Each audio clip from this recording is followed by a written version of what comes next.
شیرین کننده ها در صنایع غذایی طرفداران بسیاری دارند و به صورت مصنوعی و طبیعی موجود می باشند. انواع طبیعی شیرین کننده ها مثل قند، شکر و عسل برای همه ما آشنا هستند. اما شیرین کننده های مصنوعی چه موادی هستند؟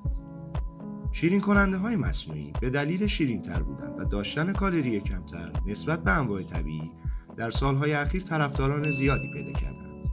مقدار کمی از این مواد شیرین کنندگی نزدیک به 200 برابر بیشتر از شکر تولید می کند و این مسئله می تواند برای تولید کنندگان محصولات غذایی از نظر اقتصادی بسیار به صرفه باشد. مقدار به اندازه این مواد می تواند سبب کنترل وزن بدن و کنترل دیابت شود. با این حال این ترکیبات خطرات خاص خود را نیز دارند. زایلیتول، سوربیتول، آسپارتام و ساخارین تنها نمونه از این شیرین کننده ها می باشند. برای تهیه انواع شیرین کننده ها با ما در مبتکران شیمی در ارتباط باشید.